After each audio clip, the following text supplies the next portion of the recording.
The British monarchy is one of the oldest and most enduring institutions in Europe, with over 1,000 years of continuous rule. It has withstood invasions, civil wars, religious upheavals, political revolutions, and global transformations. Throughout history, the monarchy has evolved from a warrior-led tribal kingship into a constitutional institution representing national unity, tradition, and continuity. Before it became the symbol of stability and heritage that it is today, it was forged in the fires of violence, migration, and conquest. Before England was a unified nation, the land was fragmented and ruled by various local warlords and kings. These smaller kingdoms often competed for territory and power, and alliances were fragile and short-lived. Following the collapse of Roman rule in Britain around the early 5th century CE, several Germanic tribes, primarily the Angles, Saxons, and Jutes, migrated to the British Isles, establishing control over different regions. This era marked the beginning of what would eventually become the Anglo-Saxon period, laying the groundwork for the monarchy's emergence. By the 7th and 8th centuries, the territory now known as England was divided into 7 prominent Anglo-Saxon kingdoms, a period referred to as the Heptarchy. These were Northumbria, Mercia, East Anglia, Essex, Kent, Sussex, and Wessex.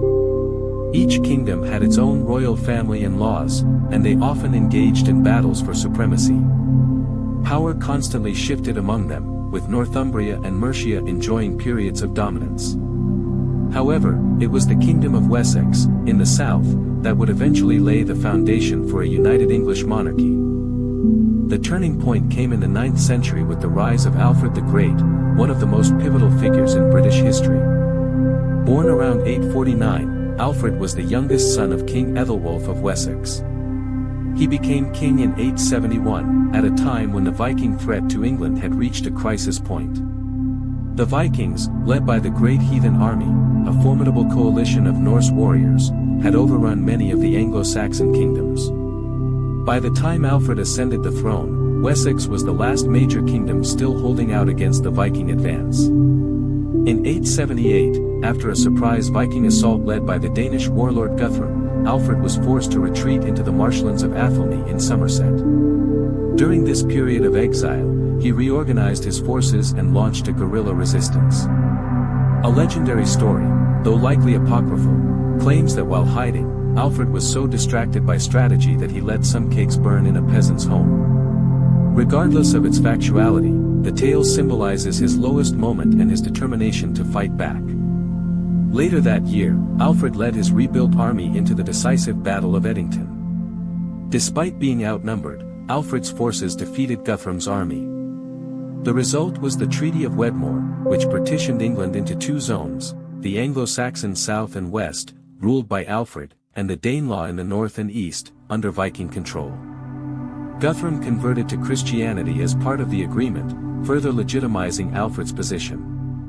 Alfred's greatness extended beyond the battlefield. He understood that long-term peace and prosperity required reform, not just military strength. He restructured the army, established a network of fortified towns, and built a small but effective navy. He also placed great emphasis on education and law. Recognizing the decline in literacy and learning, Alfred promoted the translation of key Latin texts into Old English and encouraged the education of clergy and nobles alike. One of his most lasting contributions was the commissioning of the Anglo-Saxon Chronicle, a written history that would become a crucial source for understanding early English history.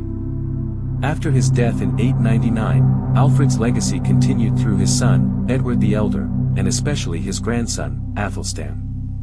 Athelstan expanded and consolidated the territories Alfred had protected, eventually defeating remaining rivals and becoming the first king to rule over all of England in 927. Under his leadership, England emerged as a centralized Christian kingdom with a growing sense of national identity. Despite Alfred's achievements, the Viking threat never fully disappeared. In the early 11th century, England once again fell to Scandinavian invaders, this time under Sweyn Forkbeard of Denmark. In 1013, Sweyn briefly took control of England, becoming the first Danish king to rule it. After his death, his son, Knut the Great, secured his position and ruled England from 1016 as part of a wider North Sea empire that included Denmark and Norway. Knut, a Christian king, governed effectively and maintained many Anglo-Saxon customs, laws, and institutions. His reign represented a unique period of relative peace and integration between Anglo-Saxon and Scandinavian cultures.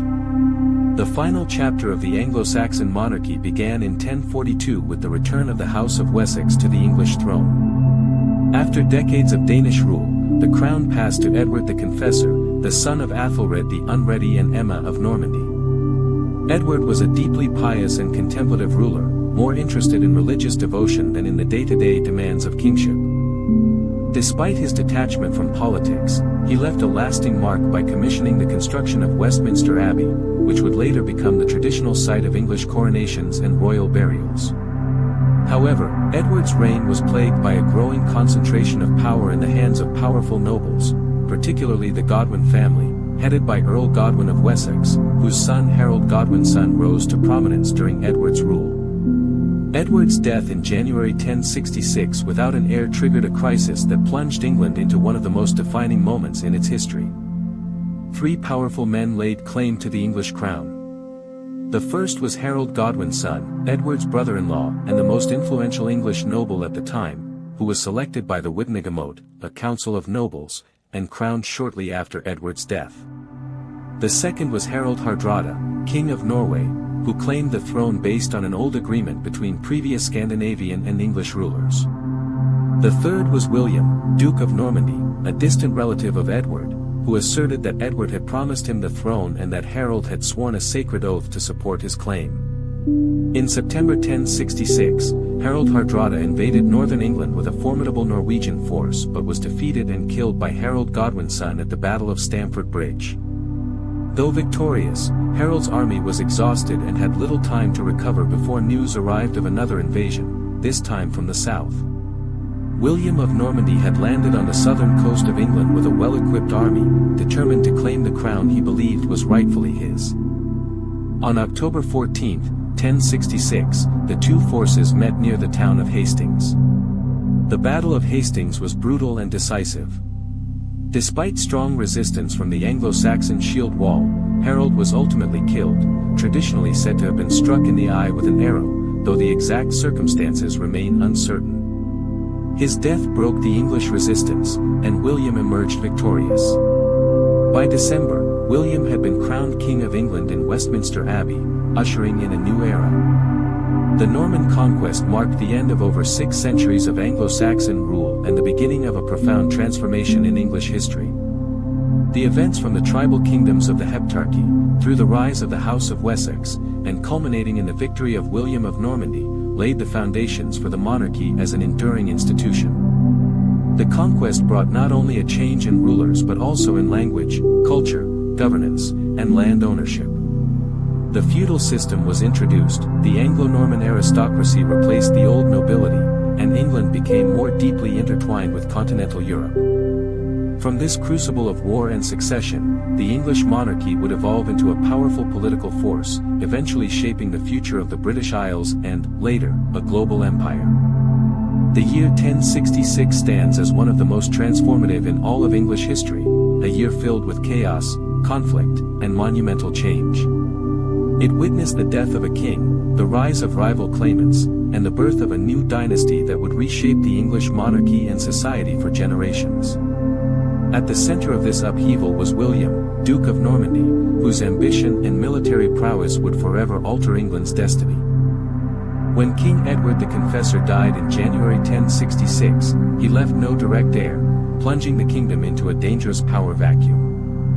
3 major contenders quickly emerged to claim the throne. The first was Harold Godwin's son, the most powerful noble in England and the chosen successor of the Witenagemot, the Anglo-Saxon Council of Nobles. The second was William of Normandy, who claimed Edward had promised him the throne years earlier and that Harold had sworn a sacred oath to support his claim. The third was Harald Hardrada, the formidable Viking king of Norway, who invoked ancient Scandinavian agreements to legitimize his ambition to rule England. Harold Godwin's son was crowned king almost immediately after Edward's death, a move aimed at preventing foreign intervention. However, across the English Channel, William saw this as a betrayal. Enraged, he began preparations for invasion. Meanwhile, Harold Hardrada assembled his own forces in Norway and set sail for northern England. By late summer, England faced a dual invasion. Harold's forces approached from the north, while William's fleet prepared to strike from the south. In a remarkable display of leadership and endurance, Harold Godwin's son marched his army over 180 miles to confront the Norwegian threat. At the Battle of Stamford Bridge, Harold achieved a decisive victory, killing both Harold Hardrada and his own brother, Tostig Godwin's son, who had sided with the Vikings. Although triumphant, the battle left Harold's army battered and exhausted. Just 3 days later, William of Normandy landed on the southern coast with a well-organized force of cavalry, infantry, and archers. He began ravaging the countryside to draw Harold into battle. Harold, determined to protect his crown, forced his weary troops to march south once again. On October 13th, his army arrived near Hastings. The next morning, October 14th, the Battle of Hastings commenced. Harold's forces, arranged in a tight shield wall on high ground, initially repelled several Norman attacks. William's army, however, employed tactical brilliance, using feigned retreats to lure the English from their defensive positions.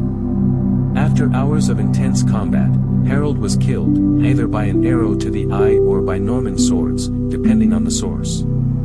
His death shattered the Anglo-Saxon resistance, and by day's end, the Normans had secured victory. With Harold dead and no serious rivals remaining, William marched toward London. On Christmas Day, 1066, he was crowned King of England at Westminster Abbey. The Norman conquest was now complete, and with it, the Anglo-Saxon age came to a definitive end. But the conquest was more than just a military achievement, it ushered in sweeping changes that redefined English society. Feudalism was introduced, redistributing land to Norman nobles and transforming governance. The English language itself began to evolve, blending Anglo-Saxon roots with Norman French, planting the seeds of modern English. Norman architecture flourished, as stone castles, cathedrals, and monasteries began to dot the English landscape, signaling both dominance and permanence. The Norman conquest of 1066 was not merely a dynastic shift, it was a cultural revolution. The death of Edward the Confessor set off a chain of events that culminated in the rise of William the Conqueror, a ruler whose impact would echo for centuries. The conquest laid the foundations of the medieval English state and monarchy, forever altering the political, linguistic, and cultural fabric of the nation. Following the Norman conquest, the English crown found stability under the Plantagenet dynasty, but peace remained elusive. Lasting more than 300 years, Plantagenet rule was defined by ambition, civil unrest, and dynastic feuds. The dynasty began in 1154 when Henry II, the son of Empress Matilda, took the throne after a bitter civil war against King Stephen. As the first Plantagenet king, Henry ushered in sweeping reforms, aiming to centralize royal power, but his reign was also marked by conflict with the Church, most notably with Thomas Becket, the Archbishop of Canterbury and once his close friend. Their clash over church authority ended in tragedy when Becket was murdered in Canterbury Cathedral in 1170, a moment that stained Henry's legacy and weakened royal authority. Henry II's empire, which spanned from Scotland to the Pyrenees, was vast but fragile, constantly threatened by internal strife.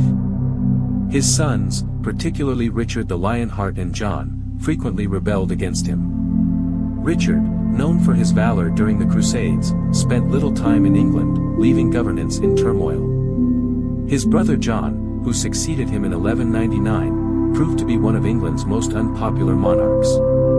His military failures, especially the loss of Normandy, and heavy taxation sparked a rebellion by the barons. In 1215, John was forced to sign the Magna Carta at Runnymede, a monumental document that limited the powers of the monarchy and laid the groundwork for constitutional governance in England. As the Plantagenet line continued, new challenges emerged. In 1337, the Hundred Years' War erupted, a protracted conflict with France rooted in English claims to the French crown. The war would span more than a century, leading to immense bloodshed, shifting fortunes, and nationalistic fervor. Amidst the war, the mid-14th century brought catastrophe with the Black Death, which wiped out nearly half the population. The resulting labor shortage and social upheaval led to the Peasants' Revolt in 1381, a powerful expression of resistance against feudal oppression. Though the rebellion was suppressed, it reflected growing unrest under the Plantagenets. Meanwhile, internal divisions deepened. Richard II, increasingly autocratic and erratic in his rule, alienated the nobility, prompting his cousin Henry Bolingbroke to seize the throne in 1399 and become Henry IV. This coup marked the rise of the House of Lancaster, a branch of the Plantagenets, and set the stage for more dynastic tension. Henry IV's son, Henry V, briefly revived English hopes in the Hundred Years' War with his stunning victory at the Battle of Agincourt in 1415, earning him a legendary reputation as a warrior king. But his sudden death in 1422 left the throne to his infant son, Henry VI, whose reign descended into chaos due to his weak leadership and mental instability. The result was a dynastic civil war, the Wars of the Roses, pitting the Lancasters, Red Rose, against the House of York, White Rose, both branches of the Plantagenet family. The crown became a prize in a deadly game of shifting alliances and betrayal. After decades of conflict, the final blow to the Plantagenet line came at the Battle of Bosworth Field in 1485, where Richard III, the last Plantagenet king, was killed. His dramatic final cry, "A horse! A horse! My kingdom for a horse!" symbolized the desperate end of a once mighty dynasty. With Richard's death, the Plantagenet reign ended, and the Tudor dynasty began under Henry VII, ushering in a new era of stability and transformation. Though the Plantagenets left behind a legacy of reform, war, and resilience, their downfall marked the end of medieval England and the dawn of the Renaissance age. The Tudor dynasty marked a pivotal transformation in English history. Emerging from the ashes of civil war, the Tudors redefined the monarchy and the nation. Their era, spanning from the end of the Wars of the Roses to the dawn of the Stuart rule, was characterized by religious upheaval, consolidation of royal authority, and cultural flowering. The Tudors did not merely rule England, they reinvented it. Through personal ambition, dynastic marriages, and radical policies, they left an enduring legacy that shaped England's political and religious identity. Henry Tudor's rise to power was both unlikely and crucial.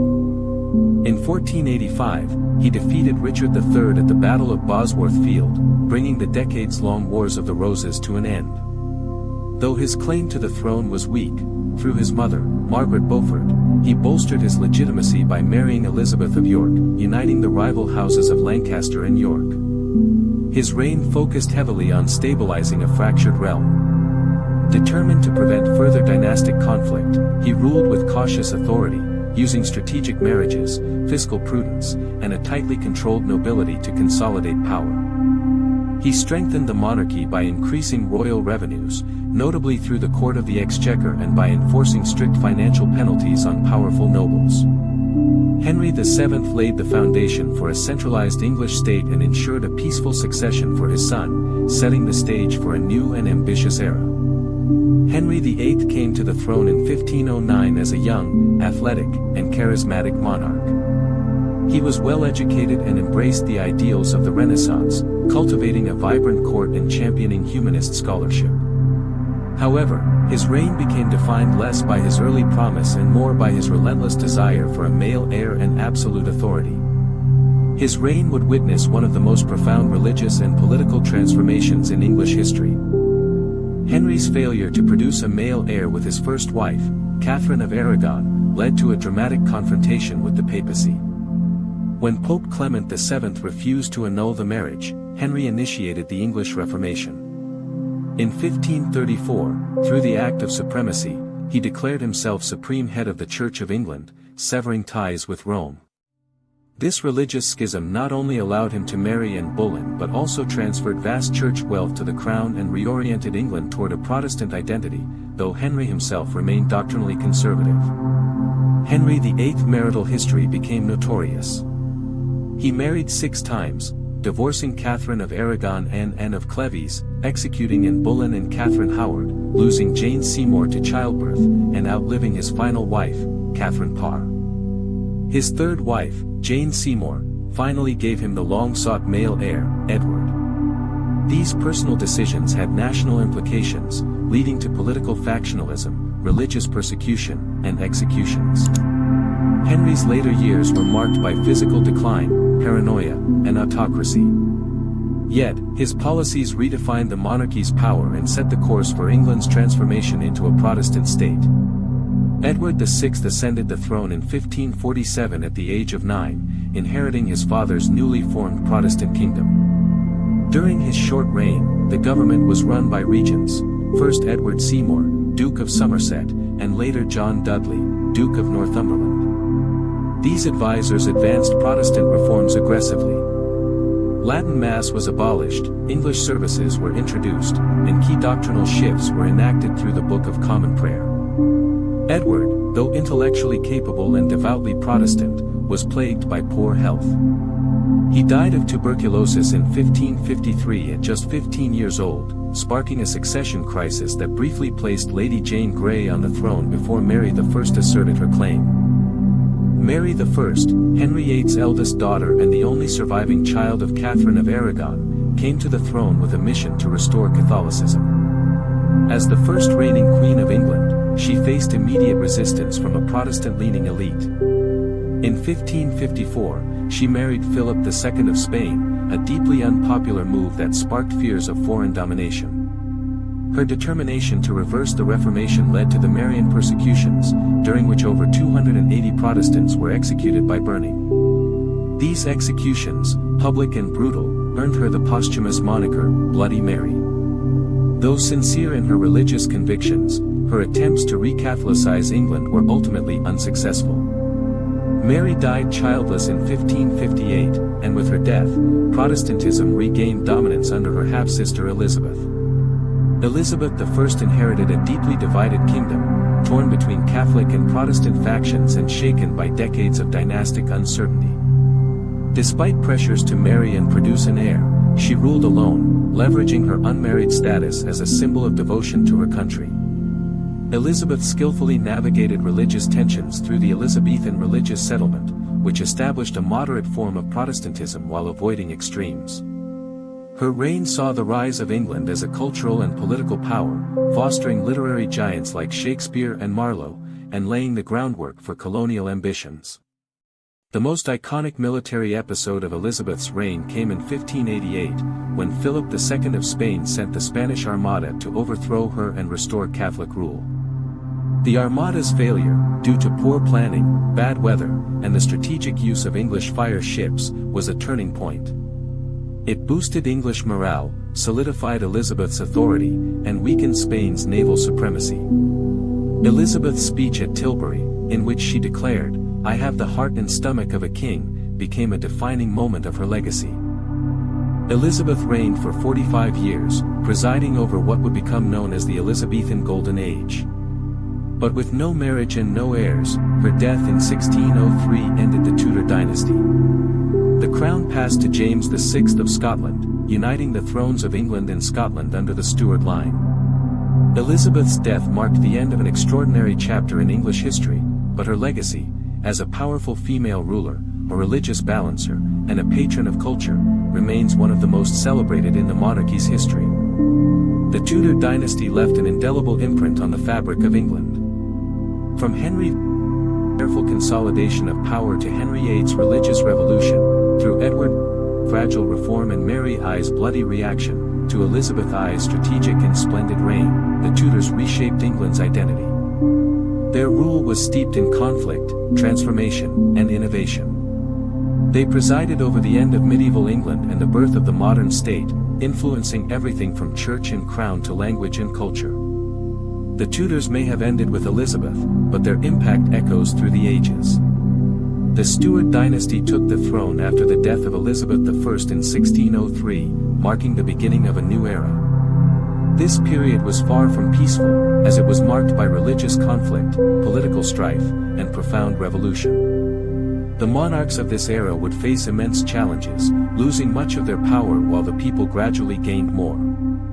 The monarchy's decline was not inevitable, but the Stuarts' reign was filled with divisions that would lead to both war and constitutional change. When Elizabeth I died without an heir, her cousin, James VI of Scotland, ascended the English throne as James I in 1603. This marked the union of the crowns, bringing England and Scotland under the rule of the same monarch for the first time in history. However, the two kingdoms remained legally separate entities with distinct laws and governments. James's reign began the Stuart era in England, though the union was largely symbolic in the early years, as the political and cultural differences between the nations remained significant. James I's reign saw rising tensions between Protestants and Catholics, especially after he ascended to the throne as a Protestant king. In 1605, a group of Catholic conspirators led by Guy Fawkes plotted to assassinate James by blowing up the House of Lords during the state opening of Parliament. The plot was foiled, and the conspirators were arrested, executed, and publicly executed. This event became a defining moment in English history, cementing anti-Catholic sentiments that persist in English culture to this day. The failed gunpowder plot is commemorated annually on November 5, known as Guy Fawkes Night or Bonfire Night. James I was succeeded by his son, Charles I, who inherited his father's belief in the divine right of kings, the idea that the monarch ruled by God's will and was above earthly authority, including Parliament. This belief caused significant friction between Charles and Parliament, which began to assert its own authority, especially in matters of taxation and governance. Charles's repeated dissolutions of Parliament and his attempts to rule without its consent only exacerbated tensions, leading to political crisis. By 1642, these tensions erupted into open conflict. The English Civil War was a brutal confrontation between the Royalists, who supported King Charles I, and the Parliamentarians, who sought to limit the king's power. The war was devastating, dividing families and communities, and saw some of the most intense military engagements in English history. Ultimately, the Parliamentarians, led by Oliver Cromwell, triumphed. Charles I was captured, and the monarchy would face its greatest crisis yet.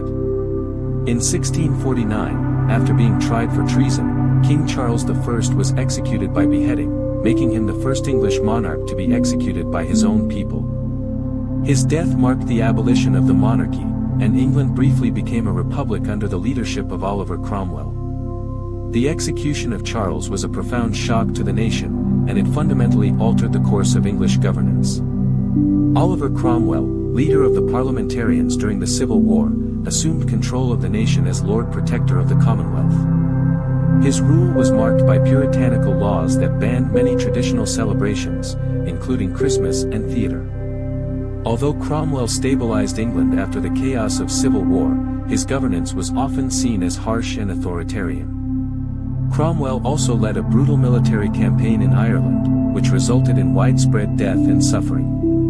Despite these authoritarian policies, Cromwell is credited with stabilizing the nation for a time and laying the groundwork for future political changes.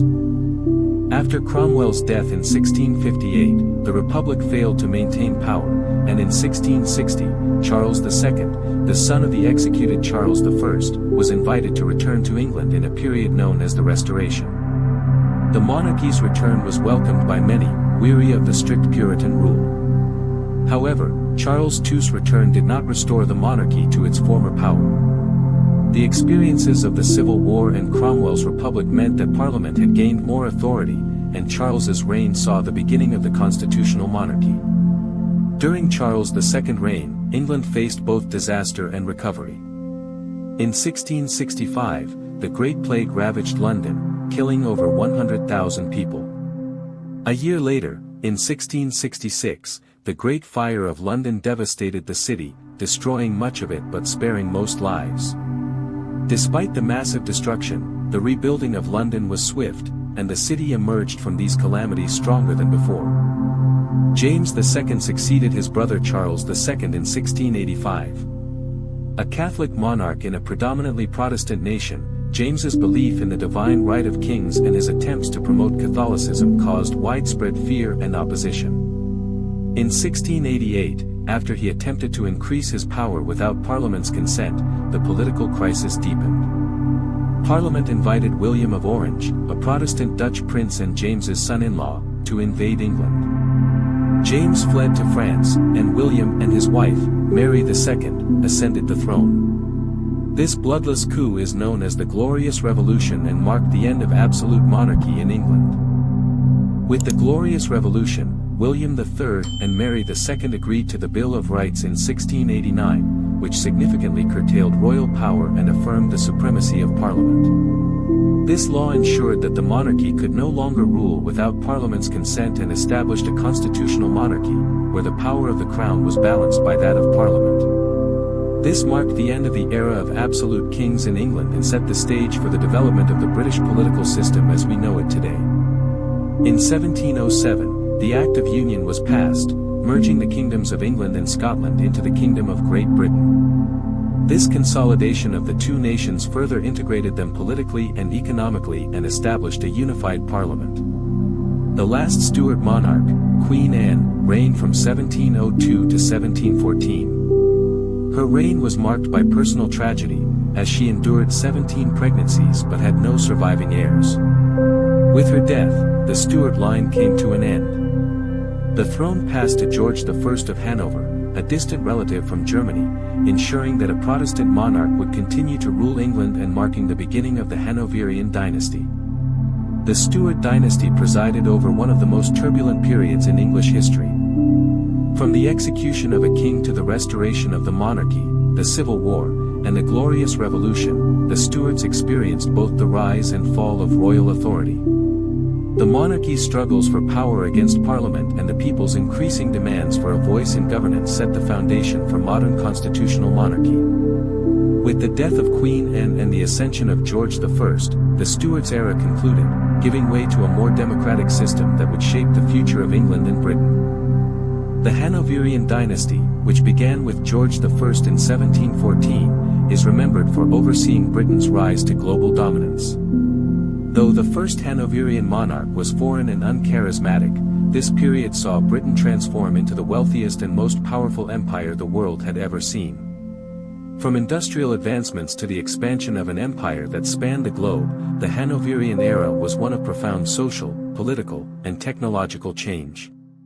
Following the death of Queen Anne in 1714, the throne passed to George I, the Elector of Hanover, a German prince with limited connection to Britain. His inability to speak English and his lack of familiarity with British politics did little to endear him to the people, but his Protestant faith ensured his legitimacy as the new monarch. George I's indifference to English affairs inadvertently shifted power toward Parliament, which was beginning to play a more significant role in governance. As a result, the era marked the early stages of Britain's transition from an absolute monarchy to a constitutional monarchy. Under George II, Britain's empire began to expand across the globe. The East India Company secured control over India, marking the beginning of a long and contentious British presence in the subcontinent. The transatlantic slave trade also played a critical role in the expansion of Britain's wealth, with sugar, tobacco, and cotton becoming key commodities traded across the empire. However, this wealth came at the devastating cost of enslaved African lives. Britain's imperial ambitions reached further still, with colonies being established in Africa, the Americas, and the Pacific, solidifying Britain's position as a dominant world power. During the reign of George III, Britain's imperial might suffered a significant setback. George III was a deeply committed monarch, but his policies alienated the American colonies. Taxation without representation, coupled with growing dissatisfaction over British interference in colonial affairs, led to the American Revolution. In 1776, the American colonies declared their independence, and after a long and costly war, Britain was forced to acknowledge the loss of its American colonies. This defeat was a turning point in British imperial policy, leading to a reassessment of how the empire should be managed. While Britain's empire expanded, significant transformation was occurring at home. The Industrial Revolution, which began in the late 18th century, turned Britain from an agrarian society into the world's foremost industrial power. Innovations like the steam engine, the spinning jenny, and the widespread use of coal-powered Britain cities, driving economic growth and making Britain the workshop of the world. However, this rapid industrialization came with serious social costs. Cities grew rapidly, leading to overcrowding, pollution, and the exploitation of workers, including women and children. Industrial cities were marked by slums, and the benefits of industrialization were not evenly distributed, leading to growing inequality. Britain's industrial rise was matched by threats from Napoleon Bonaparte, whose expansionist ambitions threatened Europe.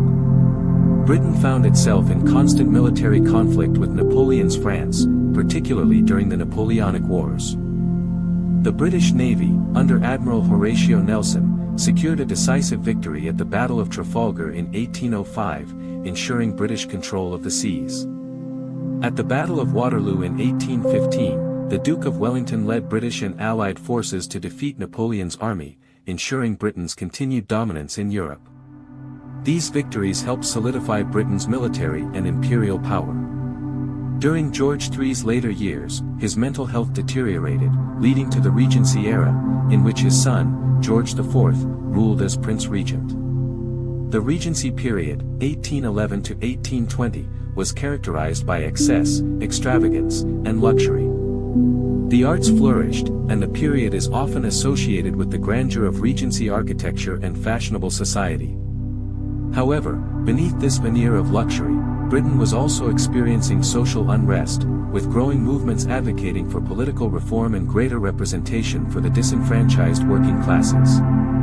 By the 1830s, political and social reform movements were gaining momentum. The Reform Act of 1832 was a key milestone in British political history, expanding the electorate and giving more people the right to vote. However, it still excluded much of the working class and failed to provide universal suffrage. As the century progressed, social movements for labor rights, women's suffrage, and democracy continued to push for further reforms. Queen Victoria ascended the throne in 1837, at the age of 18. She would go on to become Britain's longest-reigning monarch, ruling for 63 years. Under her reign, Britain's empire expanded to its greatest extent, encompassing vast territories in Africa, Asia, the Caribbean, and the Pacific. India, often called the jewel in the crown of the British Empire, became a critical component of British wealth and power. Victoria's reign saw Britain become the world's foremost imperial power.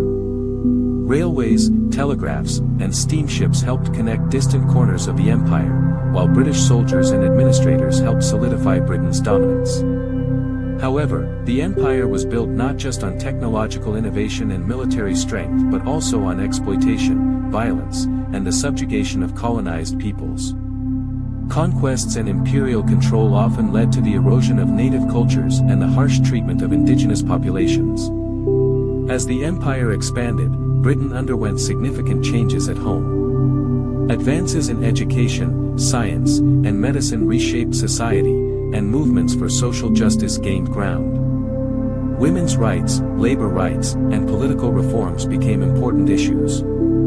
Over time, this led to improvements in living conditions for some, although inequality and poverty remained persistent problems. Despite the outward appearance of a confident and powerful nation, Victorian society was complex. Britain's industrialization, while impressive, had created stark divisions between the wealthy elite and the struggling working class, and the empire's glory came at a moral and humanitarian cost. Queen Victoria died on January 22, 1901, after a long and transformative reign. Her death marked the end of the Hanoverian dynasty, and her son, Edward VII, ascended the throne. However, this shift in monarchy was not simply a change of name, it marked the end of an era. Edward VII became the first British monarch of the House of Saxe-Coburg and Gotha, later renamed the House of Windsor, reflecting the growing influence of European royal houses and the shifting political and cultural dynamics of the time. The Hanoverian era saw Britain's transformation from a European power into the largest empire the world had ever seen. This period was marked by industrial innovation, imperial expansion, and political evolution, but it was also an age of exploitation, inequality, and colonial violence. The period's contradictions, the glories of empire and the costs to the colonized, defined Britain's place in world history, and its legacy still shapes the world today. While the empires that once defined Britain crumbled and republics rose, the British monarchy survived. The Windsor family transformed from being mere rulers to becoming symbols of stability, resilience, and reinvention. Through wars, scandals, and societal shifts, the monarchy managed to adapt to an ever-changing world, remaining an important fixture in both Britain and the Commonwealth. World War I brought with it a wave of anti-German sentiment across Europe. The British royal family, which had German roots, faced public scrutiny as a result. In 1917, in response to wartime pressures and national pride, King George V made a pivotal decision to renounce all German titles and adopt a new name for the family, the House of Windsor. This rebranding, inspired by the iconic Windsor Castle, was more than just symbolic, it was a necessary step for the survival of the monarchy in a rapidly changing world. When King George V passed, his son, Edward VIII, inherited the crown, but not the full responsibilities of kingship. Edward's love affair with Wallis Simpson, an American divorcee, led to a constitutional crisis. Marrying a twice-divorced woman was seen as incompatible with his role as the head of the Church of England. Edward faced a choice between the crown and Wallis, and he chose love. His abdication in 1936 forever altered the monarchy and revealed the tension between personal desires and royal duty. Edward's abdication would shape the monarchy for years to come, and he would live the rest of his life as the Duke of Windsor.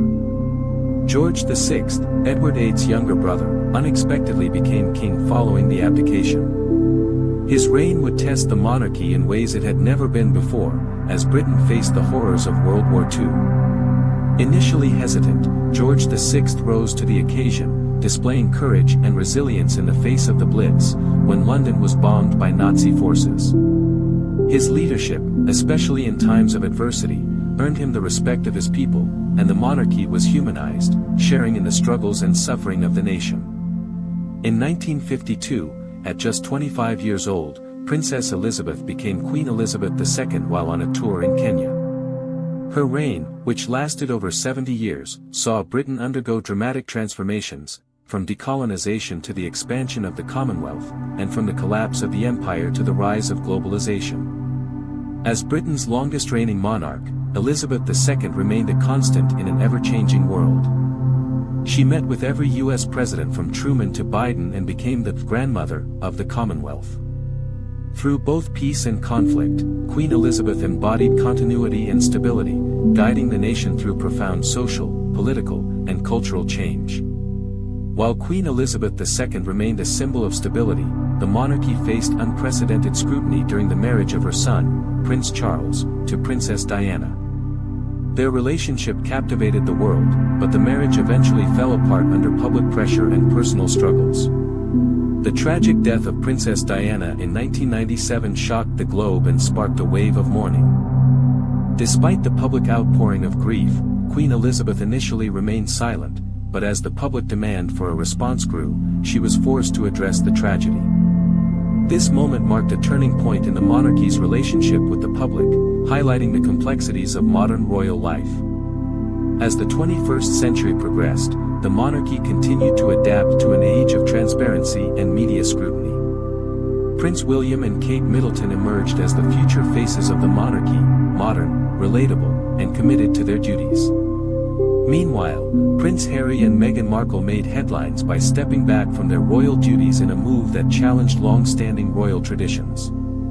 Their departure, followed by ongoing media coverage, added to the public scrutiny surrounding the monarchy, forcing it to evolve and reconsider its place in the modern world. On September 8, 2022, Queen Elizabeth II passed away at Balmoral, after an extraordinary 70-year reign. Her death marked the end of an era, a period that spanned multiple prime ministers and saw the monarchy navigate countless challenges. Her passing ushered in a new chapter in British history, with her son, King Charles III, taking the throne. At the age of 73, King Charles III ascended to the throne, inheriting the crown in a world vastly different from his mother's time. Known for his long-standing commitment to environmental issues, Charles has long been a passionate advocate for sustainability and climate change awareness. As king, Charles faces the challenge of balancing tradition with transformation, preserving the monarchy's relevance in a world where republics are gaining strength, protests against the monarchy continue, and climate crises intensify. His reign will likely be defined by his efforts to adapt the monarchy to the contemporary world, preserving its symbolic power while navigating a future that is increasingly complex and uncertain. The Windsor family has endured through the turbulent 20th century and beyond, navigating the collapse of empires, the impact of world wars, the rise of media scrutiny, and the growing challenges monarchies face in the 21st century. No longer just rulers, the Windsors have become symbols of continuity, ceremony, and history. The monarchy's role now exists largely as a symbol of national unity and continuity, with questions arising about its place in the modern world. As King Charles III begins his reign, the monarchy's future remains uncertain, but it will undoubtedly continue to play an important role in shaping Britain's identity in an increasingly globalized and fast-paced world. With the passing of Queen Elizabeth II, the British monarchy entered a transformative new era. King Charles III now finds himself confronting unprecedented challenges, ones that previous monarchs could not have predicted.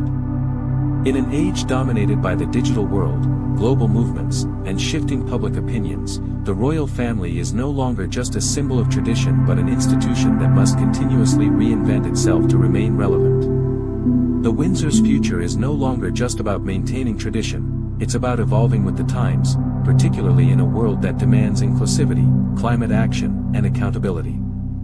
Once a distant symbol of authority and tradition, the monarchy now finds itself under the microscope like never before. The rise of social media, 24-hour news cycles, and citizen journalism has amplified the public's voice. Today, the royal family is not just an institution, it is subject to constant scrutiny and public examination. What once would have been hidden behind the palace walls is now front-page news, and every action, word, and gesture is analyzed and critiqued in real time. The Windsors have long been familiar with public controversy, but as their role in society evolves, their relationship with scandal becomes more complex. From the highly publicized departure of Prince Harry and Meghan Markle from royal duties to the ongoing questions surrounding Prince Andrew's involvement in scandal, the monarchy has been caught in the crossfire of public debate. Some support the family, rallying behind them, while others call for change. In a world where every royal action is scrutinized, the Windsors must figure out how to navigate public opinion. Can the monarchy withstand the storms created by modern media and personal controversies? The British Empire may have long since dissolved, but the Commonwealth of Nations remains a significant global network. Once associated with colonialism, it has transformed into a symbol of shared values, peace, democracy, and human rights. However, several Commonwealth countries are beginning to question whether the monarchy should remain their head of state. Nations such as Australia, Canada, and Jamaica are witnessing growing Republican sentiment, with more citizens calling for independence from the monarchy. As King Charles III faces these challenges, the key question is whether the crown should continue to serve as a symbol of unity for these diverse nations or if they should chart their own course. The traditional duties of the British royal family, once centered around ceremonial duties, have evolved. Today, members of the royal family, particularly younger royals like Prince William and Kate Middleton, actively engage with important social causes such as mental health, climate change, and charity. Their public advocacy reflects a shift in the monarchy's role, from mere figureheads to active participants in societal issues. While the monarchy's role in Britain remains central, its evolving function is not without controversy. How will the monarchy balance tradition with the pressing concerns of the modern world? Looking ahead, the monarchy's survival hinges on its ability to adapt to a rapidly changing world. The next generations, Prince William, Prince George, Princess Charlotte, and Prince Louis, will play a pivotal role in shaping the future of the monarchy. Will they embrace change, becoming symbols of a progressive and inclusive monarchy, or will they hold steadfastly to centuries-old traditions? The Windsors must decide whether to continue evolving to meet the demands of modern society or risk becoming a relic of the past. For centuries, the Windsors have weathered storms of history, each chapter marked by challenges and transformations. Now, their legacy, and the future of the monarchy, will depend on their ability to adapt to the new world they inhabit. The monarchy, an institution once built on tradition and royal privilege, must confront the challenges of a more inclusive, accountable, and environmentally conscious world. Whether the Windsors can navigate these challenges and continue to play a vital role in British life, or whether they risk becoming an outdated institution, remains to be seen. Their legacy is still being written, and the choices they make today will determine whether the monarchy remains relevant in the centuries to come. Don't forget to like, subscribe, and share.